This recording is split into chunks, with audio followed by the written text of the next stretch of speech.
Ağabeyim ölmeden önce bir toy düzenleyip kayıbeyi olurum. Geyhatu'yu bize düşman etti.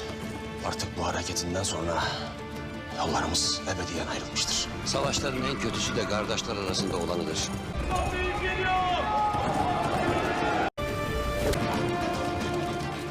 Ben buraya kayıp kanına İsmail'e geldim. Hain! Ne yazardı o kağıtta? Ne kağıdı? Allah'ın verdiği canı Allah'tan başka hiç kimse alamaz. बिस्मिल्लाहिर्रहमानिर्रहीम अस्सलाम वालेकुम नाज़रीन इकराम, मैं हूं नुमान खान और आप देख रहे हैं खान फ्रेगमेंट 888 चैनल टीवी। नाज़रीन इकराम, आज हम बात करेंगे कुरलूश उस्मान के एपिसोड 38 के हवाले से, जो कि बहुत ही दिलचस्प होने वाला है। तो सबसे पहले बात कर लेते हैं तुरगुन खातून और उस्मान भाई की शादी के हवाले से।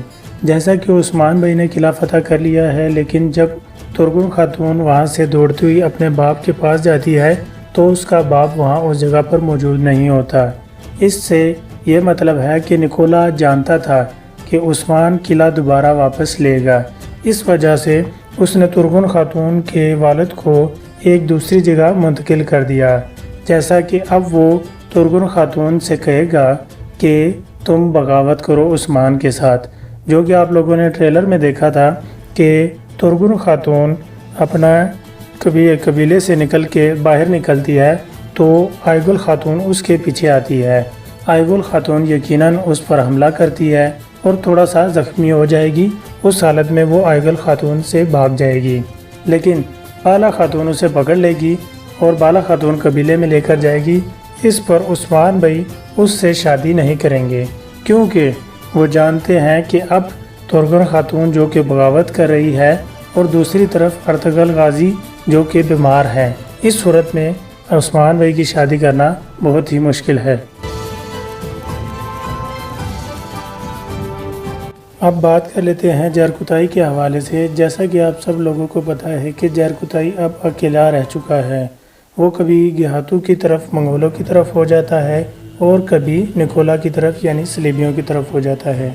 और यकीनन जब अब उस्मान भाई की कैद में है तो उस्मान भाई को वो तमाम राज जो कि यवलिक अरसलान ने उसके ख़िलाफ़ खेल रखे थे और उसके ख़िलाफ़ जो जो साजिशें की थी वो तमाम बातें उस्मान भाई को बता देगा। इस तरह उस्मान भाई जब उसे गेहातू के सामने पेश करेंगे, या हो सकता है कि एक सूरत में वो यवलिक अरसलान ही की तरफ चले जाएं और यवलिक अरसलान के सामने उसे कर दे कि ये तुम्हारी साजिशें मेरे ख़िलाफ़ थी, लिहाजा अब गेहातू के सामने तुम खुद पेश हो और तुम खुद उससे बात करो, जिस वजह से यवलिक अरसलान उसकी ये बात मानने पर मजबूर हो सकता है।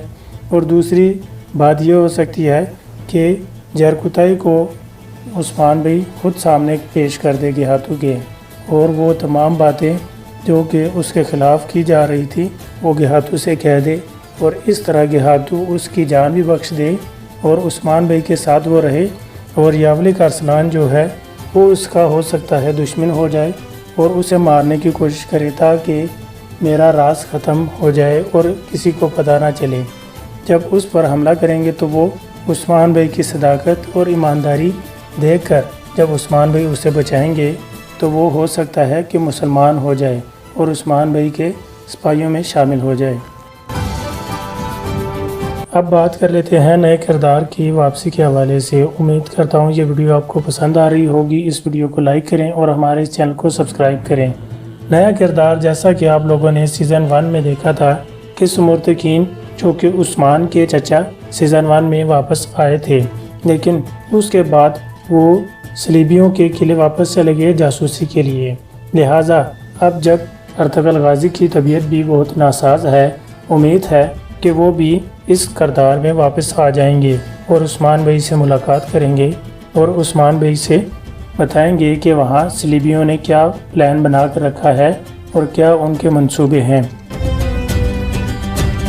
हमें आप लोग अपनी कीमती राय का इजहार कमेंट सेक्शन में ज़रूर करें और बहुत जल्द हाज़िर होऊंगा एक नई वीडियो के साथ।